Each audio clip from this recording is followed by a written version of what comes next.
everybody. Thanks for tuning in to the Coaching Call podcast. On this podcast, we'll cover various types of coaching by trainers in sports, martial arts, fitness, and business.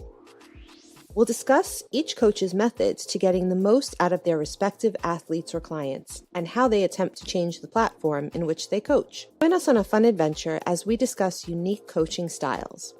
Coaching is a universal part of how we get others to get something done. Join your host, Rafael, and his guests on this unique journey in coaching.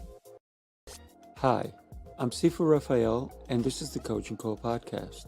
If you enjoy this episode, please subscribe and leave a review. This episode was made possible by listeners like you. Scott, good morning. My goodness, I am so happy to have you on the show. Welcome to Coaching Call. Thanks so much for having me. I'm actually looking forward to our conversation. Yeah, likewise. So we met because of the Connected Leaders Academy. I'm so thrilled to be part of it, right? Absolutely. So Scott, one of the ways that I get personally to know you, even in conversation, if we're in front of each other, I would always want to know about your childhood. So let's go there. Where were you born? Yeah, I was born in a log cabin in Kentucky. No, wait, that's Abraham Lincoln. Sorry. I was actually born in Houston, Texas. I was there until I was probably in the fourth grade. We actually lived first in Houston and then in a town called Friendswood. Friendswood at the time was where all the NASA engineers lived. So like literally all of my neighbors and all of the kids I played with, their mom and dad were NASA engineers. My dad worked for Sears. So it was kind of, it was hilarious. We were like the only non-engineers on the block. It was an interesting place to grow up. Well, And sometimes going into Sears was like being in a NASA astronaut. Those things were so big. Yeah, my dad worked for the credit department. So he actually, his job was to go find people that owed money on their bill basically for a long time. And then eventually he worked himself, he's kind of a manager for that. And then later he ran his own business. It was still Sears, but do you remember back in the day when they had the catalog sales stores? You could go in and order from the catalog. He ran one of those in a small town called Pleasanton near San Antonio. Wow. When I was younger, when we were I was in about fourth grade, we moved to San Antonio and then to Pleasanton. And my mom became a teacher there in town. My dad ran the Sears store. And pretty much that's where we lived. I graduated high school there. That was where we lived. I consider myself from Pleasanton, even though I was born in Houston, because that's kind of where I spent most of my life and a good part of my formative years. Very cool. So who would you say, up to high school, who would you say were some of your biggest influences for you? My mom, that by far. My mom and I are a lot alike. We have a very similar personality types. We have similar styles. I learned a lot by watching her. She was a teacher. She eventually became a vice principal and then a principal of a school. At the time, she was one of the few females in the administration. It was all men. And she learned how to manage the system in a way, and the way she interacted with people, the way she would do things. And I learned a lot from watching her in terms of, she didn't run at things like full speed ahead, bash her head through the wall. She would influence the situation where at the end of the day, she would get what she needed, but she did it without a lot of conflict or a lot of fighting or a lot of anger. And it was interesting to watch her do that and learn from that. I think that's part of what influenced now, as a coach, that's what influenced part of the way I approach coaching as well. Nice. So your mom had a big influence on you. Talk to me. Did you have siblings, or what was that like? I had an older sister. She's 4 years older than me, and we did not get along when we were growing up. We didn't actually get along until we were both fairly mature adults. It took us a long time to kind of get to that point. And it was really because, looking back on it, our personality types and our styles were completely different.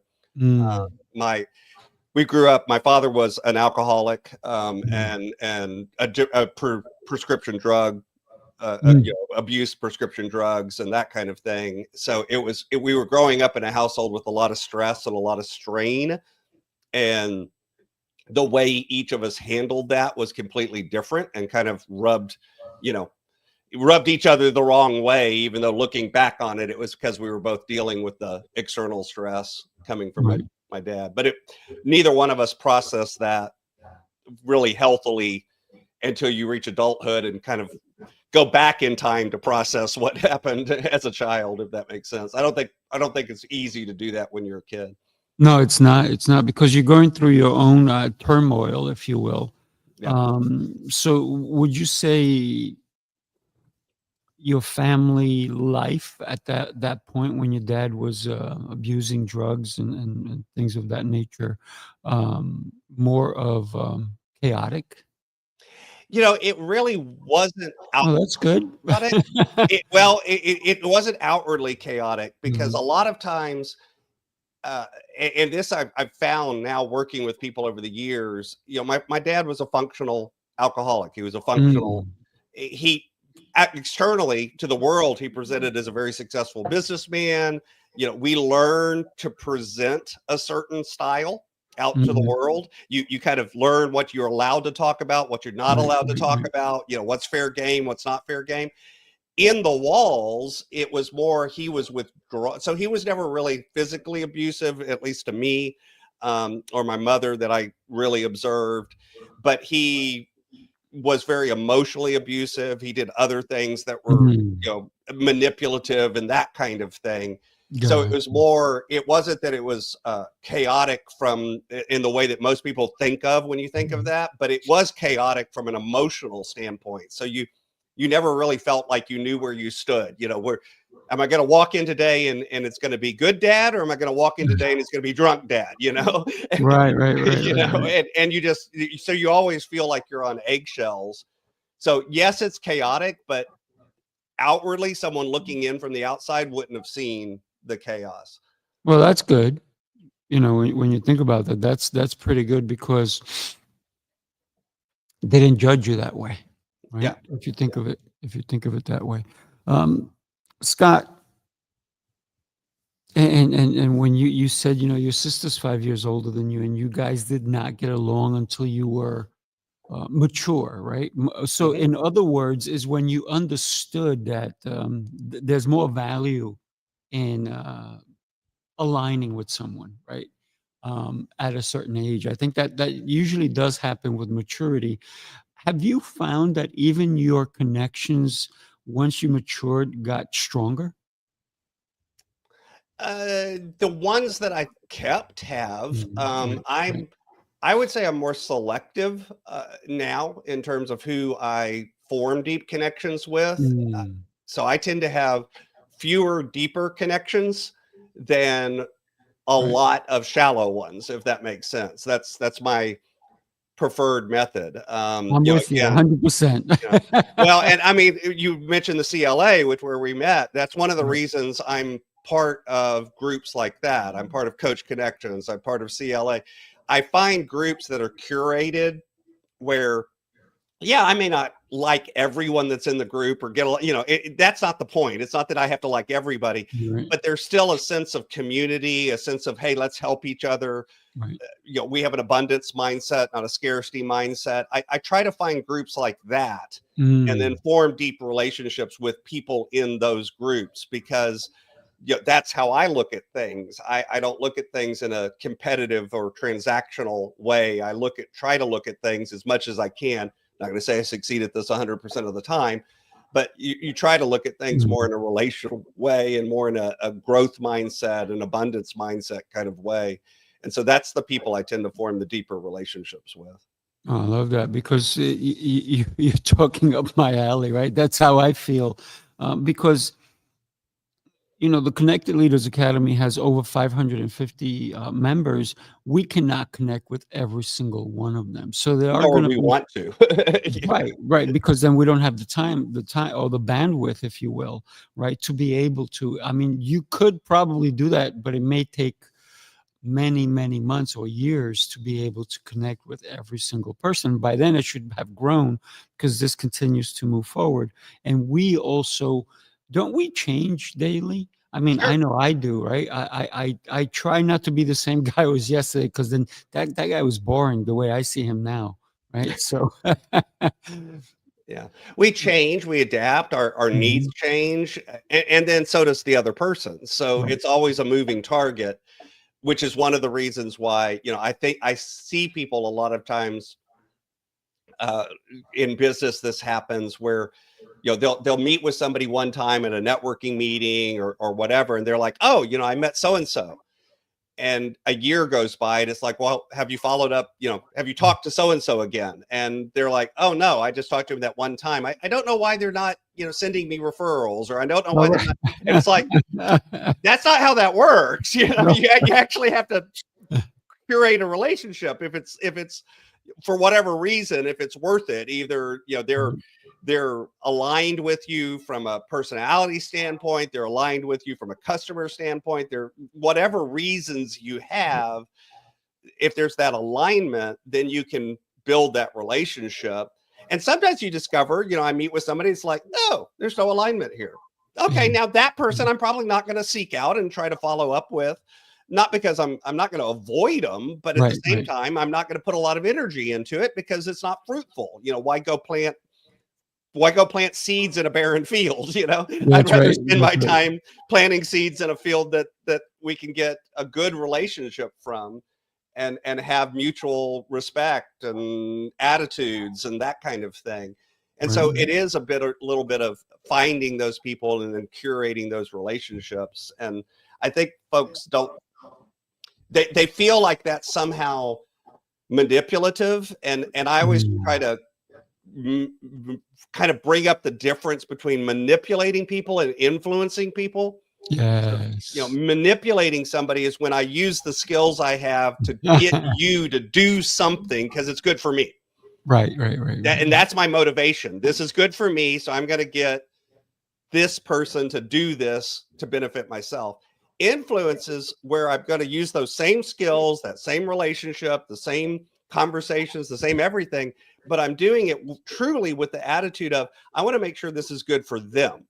Right. It may also be good for me. I mean, it's Mm, not that I can't benefit, but it needs to be something that for sure is good for them. They have to benefit from this. Because mm, if they don't, well, then it is manipulation.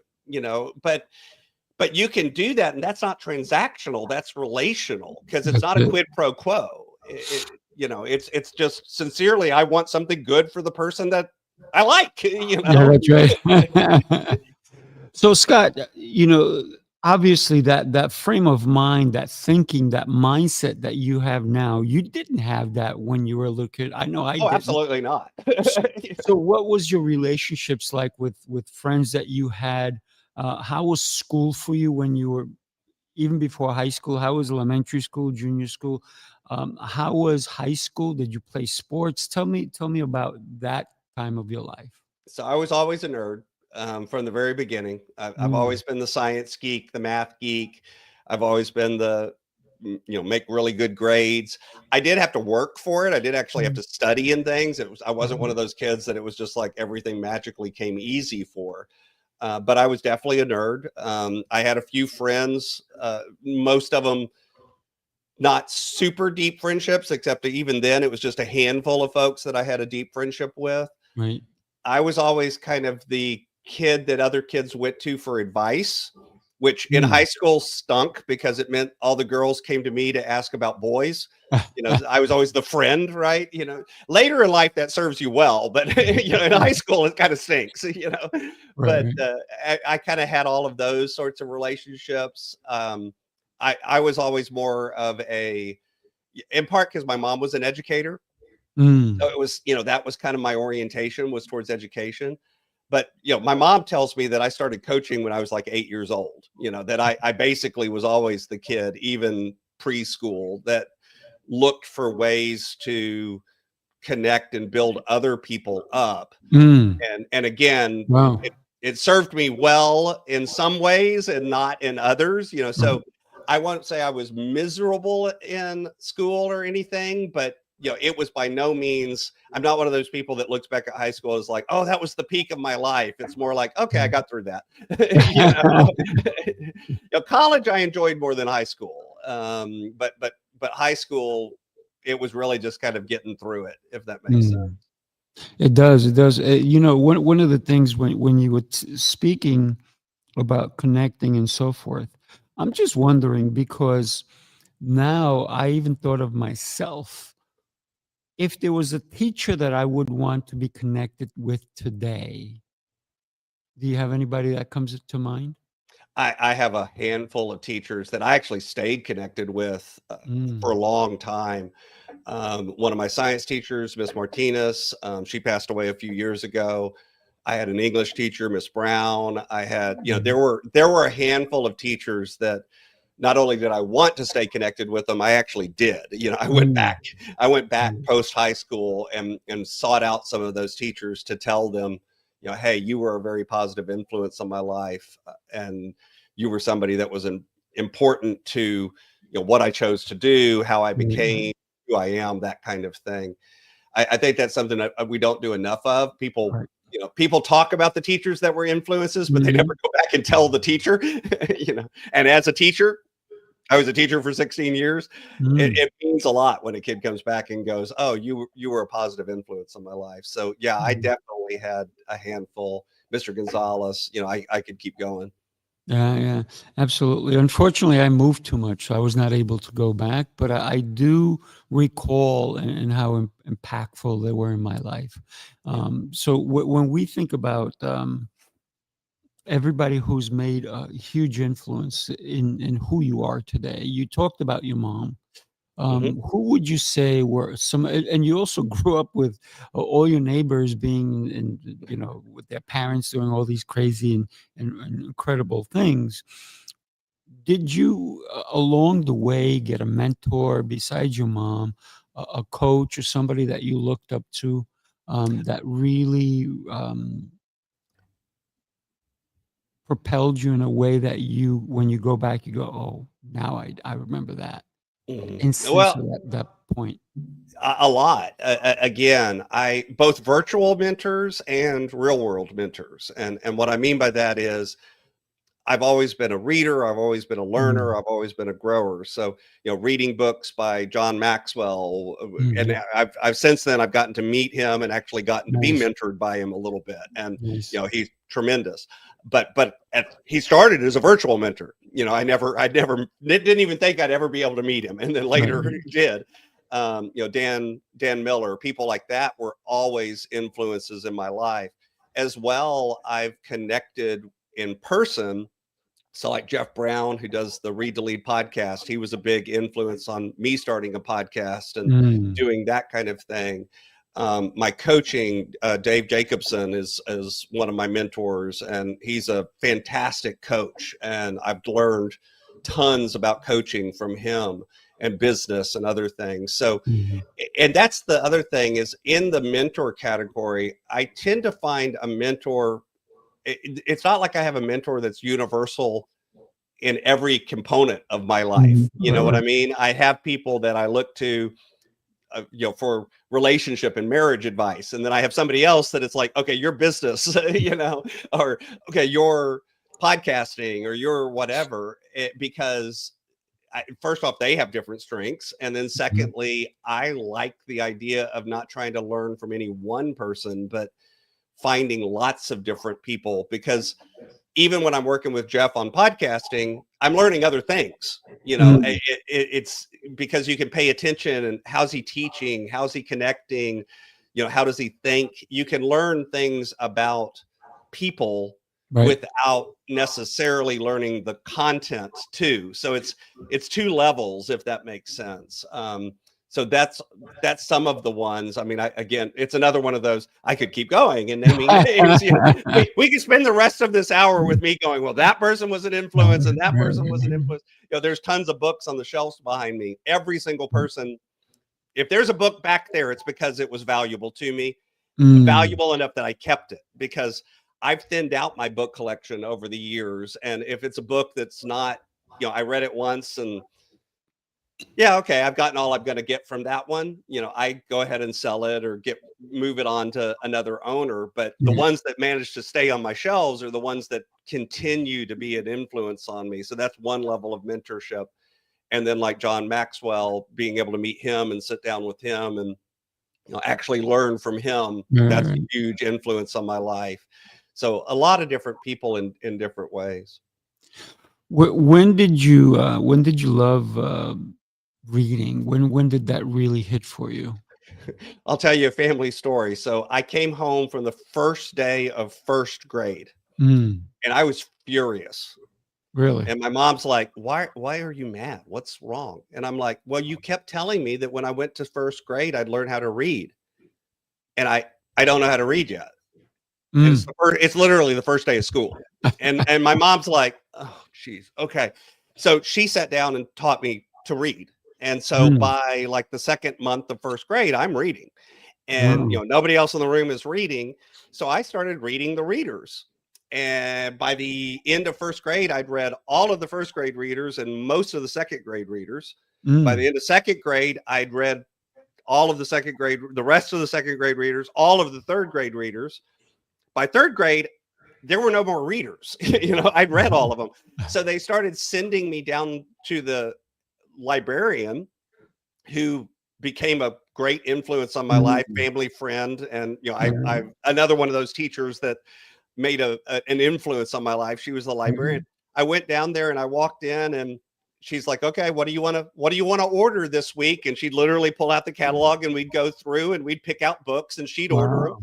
And the next week I'd read those books. And then, so for a long time, about half the books in the elementary school library were books that I had picked out and ordered. It's like they literally was because Scott wanted to read them. That's why they were on the shelf. And so there was science and science fiction and fantasy and, all of these Right, things that a lot of elementary school libraries didn't have, but that's what was interesting to me. So that's what she right. ordered. That's pretty And cool. so I've always been, basically when I started reading, I just didn't stop. Mm, I usually read between 50 to 100 books a year, nonfiction, not right, counting any fiction books I read. I right, don't, I still read fiction, but I don't count those. right. That's just bubble gum. That's popcorn. Yeah, right, right, right, right. That's not reading for learning. Yeah, yeah. It's so interesting. I had a really complex thing on one of my counters, and I had a young man come in with his mother. He was 4.5 years old, and he sits there and he's reading it out loud. And these were complicated words. And I'm like, how old is he? She said 4.5. I'm like, and he can read all this? She goes, yeah, he's been reading. He loves Mhm, reading. mhm, And so this kid was a client of mine. His mother's also a client of mine, and they've been a client. He just went off to college, and he's going to be, he's going for a doctorate. mhm. So it's really interesting when you see somebody so invested in reading or learning that you can't help but help them. I think that that's what the librarian saw in you. She said, like, I need to help this kid. He's somebody that's special, right? Because a lot of, and not in a negative way, but a positive way. Mhm. Somebody who really, we cannot allow them to not move forward. And if Yeah, we're the catalyst to their catapult, then we should be here, right? We yeah, should help them along the way. So yeah, that's incredible. Thank you for that story, because it reminds me of taking my own kids to the library, and they're like, oh my gosh. And they've been to the library, but it was me taking them mhm, and me telling them, nobody's going to tell you what book you can choose. You can choose whatever book you want. They're like, really? Because a mhm. lot of times, they're told what they have to read. It's put in front of them. But was a, you know what? You're in a candy store. It's a different kind of candy store, but you can choose anything you like. And I love the way you talked about, if it's fiction, it's candy, it's popcorn, right? Right. But That doesn't mean it's nonfiction. bad. Doesn't No, mean you no, don't read it, listen, but it's I've read enjoyment. tons of, fiction books, but I personally prefer nonfiction because I learn, right? But the Right. crazy thing is, I'm sure you've learned also from fiction books, Oh, of course. Yeah. right? Yeah. Yeah. Because You I'm sure learn that, different things, but right, they're still, and sometimes you just need to be able to, live in a world of imagination. yeah, Whether it's playing a video game, whether it's reading a comic book, whether it's reading a fiction book, whether it's watching something on TV. I think all too often we think of all of that stuff as completely negative or completely positive. And mm, it's like, it's not that it's negative and it's not that it's positive. It's more, how are you letting this input influence your life, right, for back of a letter word? mhm, Are you using it, and it's popcorn, right, and right. you're deliberately going, you know what, I'm going to have a popcorn tonight, and that's okay. It's just like eating. If Yeah, all you did was eat junk food all the time, it's not good for you. But does that mean that if you have a little piece of dark chocolate every once in a while, you're going to immediately die? No, no, it's not. It's the going to the extremes, I think, that is so bad. But at the same time, most people, they say, haven't read a nonfiction book after they graduated from college. mm, Something like 80% of people haven't read another nonfiction book after they graduated from college. mm. And it's like, okay, that's also sad, Yeah, because it is. I'm trying to think. I'm like, wow, how would I be if I didn't read, right? exactly. Yeah. Napoleon Hill and all these incredible people. How would what would my thoughts be like? And I Mhm. think they do influence us, don't they? Absolutely. And again, for good or for ill. But it's being able to sit down at the feet of somebody else and walk through how are they processing a certain idea Yeah, or a certain yeah. topic. By the way, even there are books out there that I've read that I'm like, yeah, I don't agree with this premise. I don't agree with this way that they're putting this forward. So it's not even the things that you learn that are, oh, I'm going to take that and use that. It's even the things Mm, that you learn that are, no, I'm not going to accept this.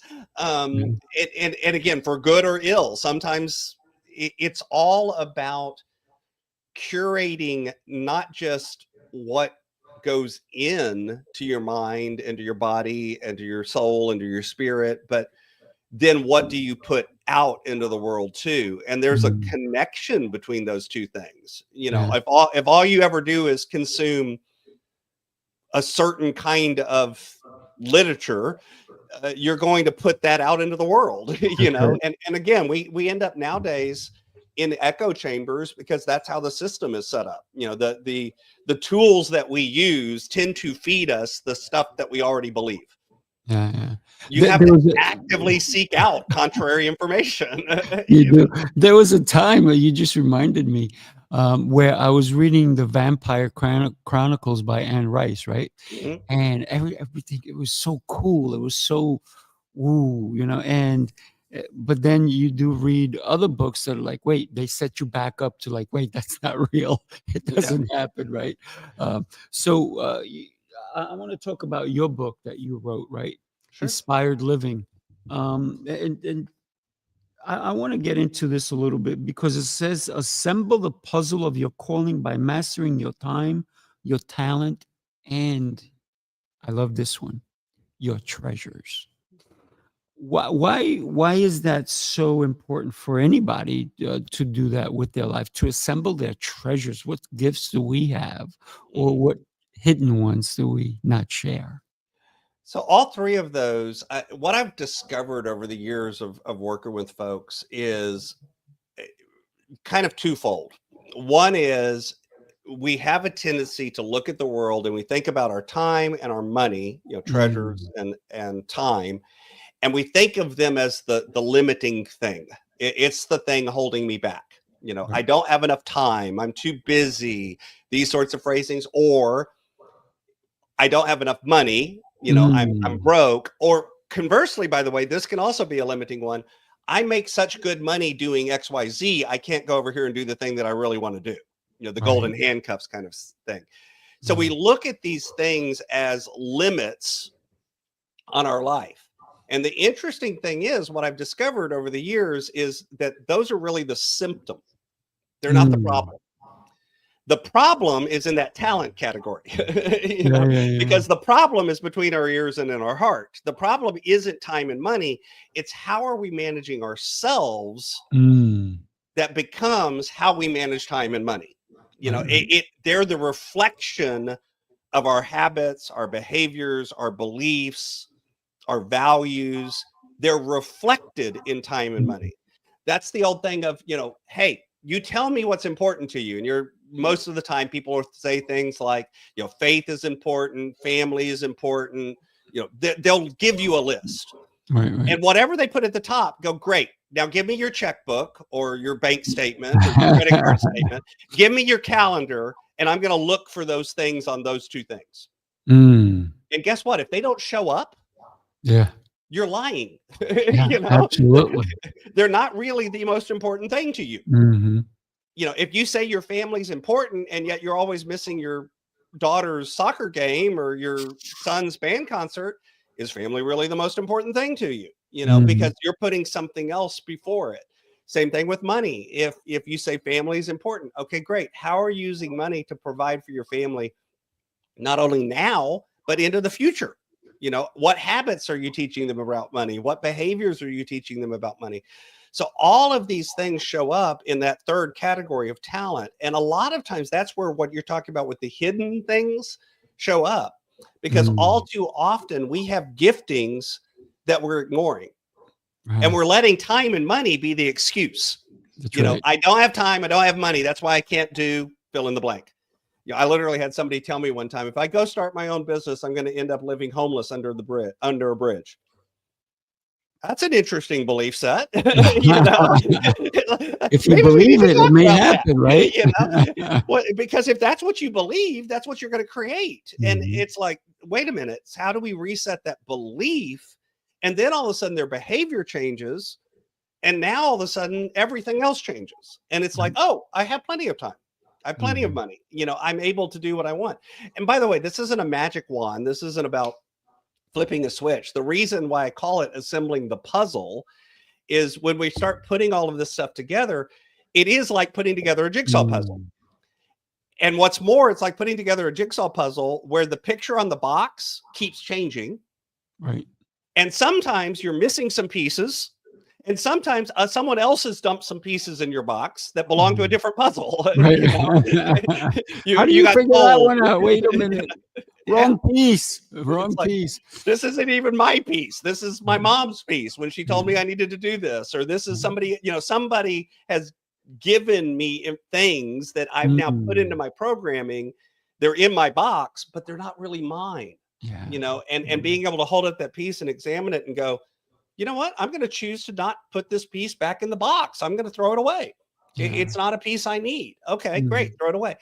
But it is a conscious, active, intentional process over time to assemble that puzzle. And it's really about the assembly. The process is what matters more than the end picture. Because again, the picture is going to move. It's going to change. What you want out of life today, I bet you if I went back in time and asked 20-year-old you, the list of things that were important to 20-year-old you are probably not identical to the list of things that are important to you now. There's probably some things in common, that are still true. And then there's other things that are like, I didn't see that coming, because your life changes. So it is that assembly process that becomes important. And I think all too often what we're looking for is the end result. And in doing that, we lose track of the journey. We lose track of the value of the uncovering, the discovery, the assembly part of the puzzle.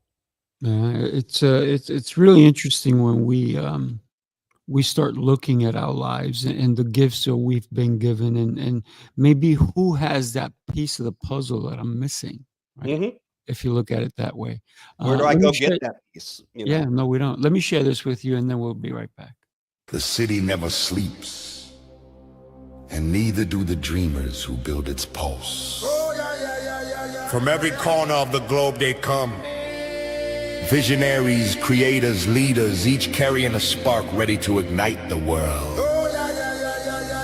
This is not an event. It's a revolution of rhythm and reason. A symphony of minds. A movement of momentum. Sifu, Rafael, Lancelot, Jose Escobar. Together they set the stage for brilliance. This is the NYC experience. Mastermind, light up the city. They coming from the east, coming from the west. Knowledge on deck, put the truth to the test. Leaders in motion, hearts in sync, dropping wisdom so deep it'll make you think. They bring stories, sweat and flame, different faces, one shared name. Elevation, that's the sound. NYC experience, mastermind, where purpose is found. That song always makes me move. I was going to say, I want to dance. Yeah, it absolutely inspires me to keep going, right? To keep making those connections, to keep putting the puzzles together, because life is a puzzle, isn't it? Yeah. And sometimes it's not. You don't even know there was a piece that was missing until it shows up in a person. It Yep. shows up in a place. It shows up in your tomorrow. In a book that you read, back to the books. Yeah. Yeah. So when you considered, you went from becoming a teacher. Tell us why you became a teacher and what subject did you teach? So I became a teacher kind of in a way by accident. And let me tell you what I meant. So I went to college and I have a degree in biochemistry. I have a second degree in genetics. I got 2 bachelors of science in 4 years. And I did that because at the time I wanted to do medical research. And the motivation is helping people. I've always wanted to change the world, to help people. And that was kind of the drive. And so I started doing medical research. And I discovered that medical research is about 80% chasing grant money and about 20% helping people. Wow. And I'm like, I don't want to chase grant money the rest of my life. This just doesn't sound fun. Right. So I mentioned earlier, my mom was a big influence in my life. She was a teacher. My dad was actually a teacher for a short time before he went to work for Sears and eventually became his own business owner. So education was kind of in our background. So I said, okay, well, I can become a school teacher and do that for a little while I figure out, what else I want to do. Right. And so I pivoted and got what they call an alternative certification, which is a way you can teach without having to go back to school and get a certification in teaching. Started teaching and loved it and did that for 16 years. And as far as what I taught science, which makes sense. Right. I had what they call a composite certificate. So technically I could teach any science that they offered. And I've taught every science that the state of Texas offers, with the exception of earth science. I tell everybody I don't do rocks. I do everything else. So I've taught, physics, chemistry, AP physics, AP chemistry, bio, everything, right? Anatomy and physiology, whatever it is. And I've taught from 6th all the way through 12th grade. Then I also became real involved in science reform and kind of changing the way science was taught. So I worked for a lot of projects at a national level, Project 2061, Benchmarks for Scientific Literacy, different science reform movements or systemic change movements at a national level as well. So I did a lot of that, working with teachers all across the nation so that I could kind of help make science teaching better. And eventually I left teaching, just burned out on it. It really, for those of you that don't know, teaching is long hours and very low pay. My wife and I went through a period towards the end of my teaching career where we had a lot of debt, and I was making $40,000 a year. We had over $60,000 in debt. I was actually suicidal because of finance. Number one cause of male suicide, financial stress and strain. My wife and I weren't talking. We weren't communicating. We were probably headed towards divorce. And basically some messaging came into my life. We're back to mentors and, hearing the right things at the right time. And I went to my wife, I sat down with her, I said, okay, we were either going to change this or we just need to go our separate ways. And Mm. we decided to change it.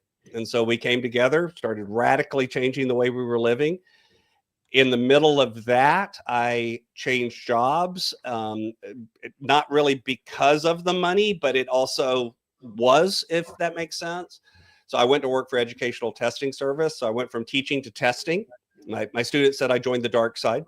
Because I started writing tests for a living and worked myself up in corporate, did that for 11 years, had an executive position as a corporate, ran a big team on a plane all the time, in hotels all the time, in airports all the time, flying all around the country, doing all of that sort of stuff and client work, and loved that as well, loved developing leaders. Yeah. And in the meantime, on the side, as my wife and I radically changed the way we were living our life, people kind of came up to us and went, y'all are weird.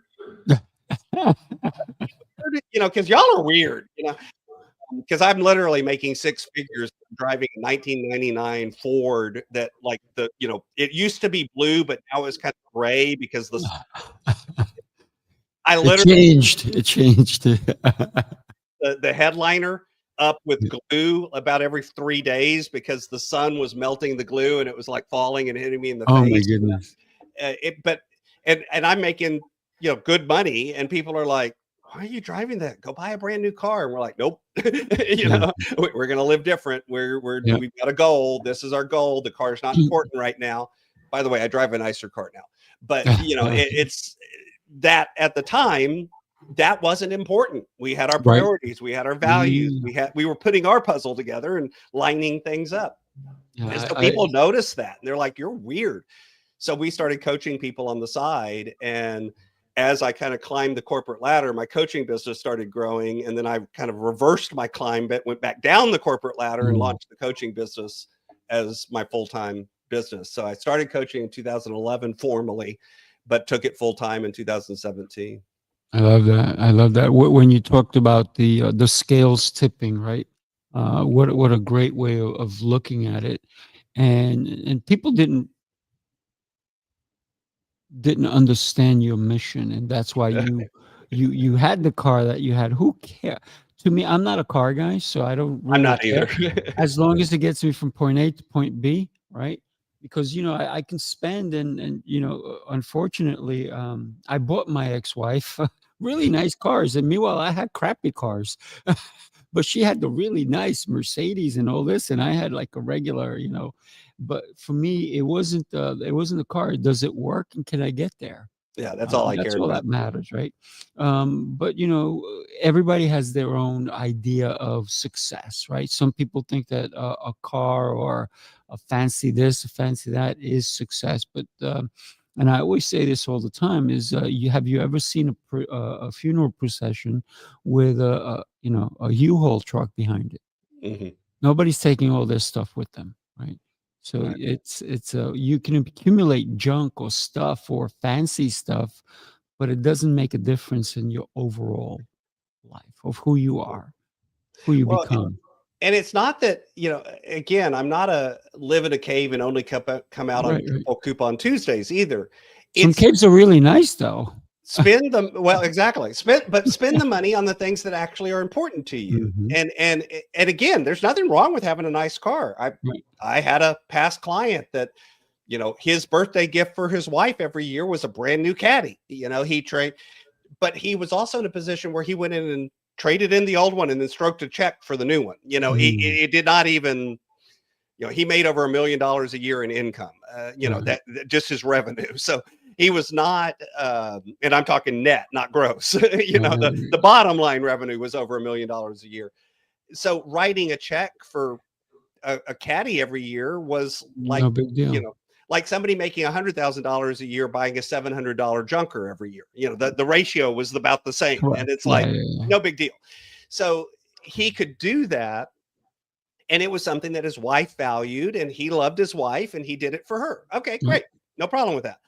But again, notice there's a lot of stuff there, in terms of why he was doing it. Wasn't because he wanted a brand new Caddy to show off. you know, and it wasn't even for his wife to show off. It was, he loved her and she liked them.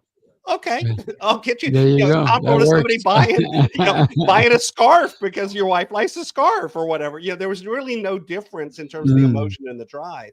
So it's not the stuff; it's our outlook to the stuff. It's why are you getting the stuff? If you're getting a car because you want to impress your neighbors when it's parked in front of the house, that's stupid. You know, I had another client couple, I lovingly call them Ken and Barbie, who they lived in the nicest house on the block. They both he drove a Lexus, she drove a Mercedes. They were brand new, everything shiny, shiny. Remember the country club, everything shiny, shiny. They never entertained in their house. You know why? There was no furniture. There was no furniture. They had a mattress to sleep on, a couple of lawn chairs in the living room, and that's it. That's what their house furnishings were because they couldn't afford to furnish the house that they lived in. They live exteriorly, if They you were will. living to show off to everyone else. That's it. And by the way, when they changed their motivation and reset what really they valued, they started living differently and they loved life more. You know, they were like, oh, look, we're actually happier. It's like, fancy that, you know. Hello. And, you know, and it's funny because again, it wasn't the stuff. They were buying the stuff because they thought that's what would make them happy. They were showing off for other people because they thought that was what would add value to their life. But when they really figured out what they valued, it wasn't the stuff, you know, and then they could realign their life. And by the way, they still had nice stuff. I mean, both of these people were very high income, very, you know, all of that. They still had nice stuff, but they were no longer concerned about how did it look to everyone else. You know, they reset for a while so that then they could have nice stuff without the stuff having them. That's really the key, right? Not because a lot of people work for stuff, right? Instead of having stuff work for you, and I think that's the smarter way to do things, right, in life. Scott, I got to tell you, you and I connected not long ago, and then I'm happy we did, right? Because the value that I can see that you bring not only to your clients but the people that you are surrounding yourself with is it's next caliber, I'm going to say. And so your book, it's also forward, and you mentioned him earlier, by Dan Miller. Tell us about your connection with Dan Miller. So Dan was again first a virtual mentor in that I read his books. He's the author of 48 Days to the Work You Love, No More Mondays. He had a podcast that I listened to, and he was one of those folks when I was going through that idea of, maybe I don't want to be a teacher. Maybe I don't want to be in corporate for the rest of my life. Maybe I want to start my own thing. What is this going to look like? Right. Reading his stuff was really impactful on me and made a lot of changes. After that, I got to meet him. I got to mastermind with him. I got to spend time with him. And I may get emotional here in a second. So I had written the book working with a friend of mine who's a writing coach, because I am not a writer. So I do what I recommend other people do. When I don't have that skill set, I go find somebody who can help me. Very smart. And I hire them and they help me, you know. He's always like, you don't have to tell anyone that I helped you write it. I'm like, yes, I do. It's fine. His name's Nick Pavlidis, a great guy. And I had met him many years ago. He was a close friend. He was also connected to Dan Miller. I was connected to Dan, and I'm like, I really want Dan to write the foreword. So I'm going to reach out to him. You know, what do you think? And he's like, okay, reach out to him. He's like, let me tell you, he says, send it to him on a Wednesday. And Dan normally writes his forewords and stuff. He'll write them on the weekend and he'll send it to you on Monday. He never sends a foreword except on Monday. So you'll get it by Monday. And I'm like, okay, interesting. Reached out to Dan, said, hey, would you be willing? He says, send me over the manuscript. I'll take a look. I'll let you know. Cause he doesn't actually write forwards without reading the book, you know, fancy that. So I sent him over the manuscript, and Friday morning I get back an email and it says, hey, Scott, here's the foreword. And I'm like, wait a minute, this is Friday. He doesn't do this, you know, what's going on? And he says, I sat down and I read the book and I was so happy with it. and so happy with, you know, what you put together that I couldn't help myself. I went ahead and wrote the forward and sent it over to you. And I'm like, Mm. you know, and I had tears in my eyes the whole bit because I was Yeah. honored that he'd done that. Yeah. The rest of the story is about 2 weeks later, he was traveling with his kids and got diagnosed with stage 4 cancer. Mm. And he passed away about 3 weeks later. Wow. So my foreword was one of the last 5 that he wrote. So, which I'm honored that he did. It's one of those stories where it's like, you know, again, looking back at it, I'm a person of faith. I don't think it's a coincidence. I think Mhm. it's meant to happen that way. Right. But at the same time, he's a huge influence on my life before, during, after, Right. you know, and every time I read the foreword, I get emotional because Mm. it is something that really means a lot to me that he spent extra time. Again, he's a busy guy, you know, you know, he's very regimented in what he does and when he does it. So I know he broke his routine. So I'm kind of like, okay. So I was honored by that as well. Wow. That's super special, and you know, to have that honor. I mean, wow. Not only did you follow him and he helped you along the way, but you had him write you forward, which is Mhm.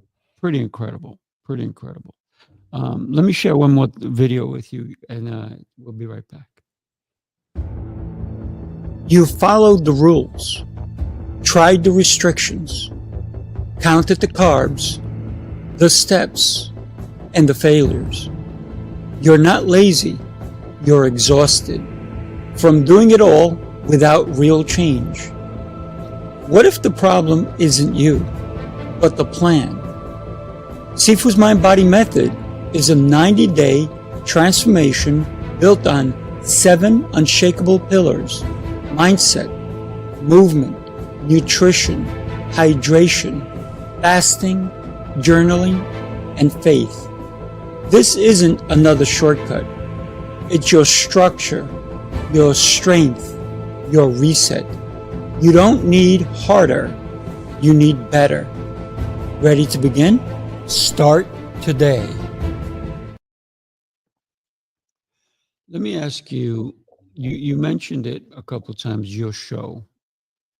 You started your own show, and you mentioned that you had an influence behind that. Talk to us about that. Talk to us. What's the name of your show? Because let's give it props, and maybe you will get some listeners over there. So my podcast is called Inspired Stewardship. And it is that idea, the worldview is that we can become better stewards of our time, our talent, and our treasures, live out our calling, and make an impact on the world. Mm. And that's kind of what the show is about. And yeah, Jeff Brown was kind of the coach for me when I started that. He has a podcast called Read to Lead, which fantastic podcast, by the way. It's all about books that you should read if you're a Mm. leader, and how leaders are readers and readers are leaders. And then I started the podcast because, quite frankly, I like to talk more than I like to write. So I was like, I can Right do a blog, thinking. I can do this, I can do that. Hey, I like to talk. You know, I should do a podcast. And so again, Yeah. I found somebody who was good at it and hired Mhm. them and said, teach me how to do this. And started the podcast in 2018 in January. And my commitment was, I'm going to do this for at least 6 months and see whether or not I like it. Mm. My joke is I still haven't figured out whether or not I like it, so I'm still doing it.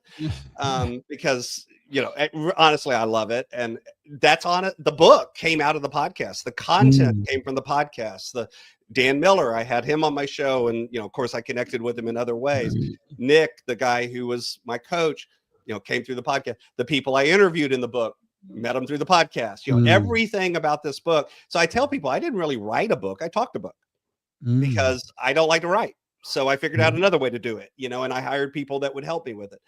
So the show started back then. At one time I was doing it 6 days a week. So I've got about 1,600 episodes in the Mm. can. interviews and solo episodes, a combination of both. Like all podcasters, I will tell you, don't go back to the first 100 or so episodes and listen to them. Listen to them after that, they get better. But they're out there in the world, and I continue to love it. Both the people I meet through interviewing, as well as I process information by talking about it. And so it turns out it's a great way to do it, and then put it out there into the world, and other people get value from it too. Yeah, absolutely. When you talk about the connections and all the different shows that you've had, but it's really the connections, right? That's why I love what I do too, right? Because look, I'm getting to know you so much more, because yes, this is conversational, but I'm giving you the space to tell me about you, because if I wasn't interested, why would I even bother, right? So it's about showing interest in another human being, that there may be something that you say and you go, wow, I love that idea, or I never thought of it that way, right? And I think this is why we need to be open when we have a conversation with another person, and it shouldn't be about us, right? It should be about them. Let me find out about you. I call putting it on the curiosity cap. Oh yeah. You just put on your curiosity hat and say, I'm curious, tell me. So you talked about your book, right? And how it came from your podcast, really, with all the different people. You had Dan on your show. Dan was gracious enough to say yes to send the information over, but then he went a step further, that was unnormal, right, for him. And he brought it to you 3 days earlier than normal. But how long did and who persuaded you to even write the book? Because you said you're gonna, instead of writing, you like to speak, and I think speaking is such a great gift that we have, right? So how did the book come about?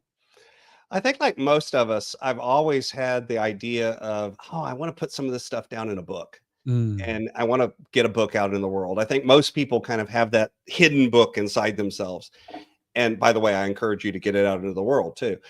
But the idea was, okay, I've been coaching people for quite a while at that point, and I've got these kind of nuggets and this kind of framework that I've put together that seems to work for a lot of folks. And I've seen happen a lot with books is people write what I call a process book. And again, nothing wrong with it. That's not a bad thing. But the problem with the process book, or the weaknesses of a process book, is it works if you start at the same point and have the same goal. So if I set down my process for doing something and share it with you, but your background or your personality or your history is different, you're not starting from the same place. Right. And if your goal is different, you're not trying to end at the same place. And so now you have to modify the process. By definition, you're going to have to change it. And so a lot of times we read a book and we try to implement what it tells us to do, and it doesn't work. And then we're frustrated because we feel like something's wrong with us. I must not have done it right. And it's like, well, sometimes that's true, but sometimes it's also because the book was set up for a different person, starting from a different point. And again, doesn't mean it doesn't have value.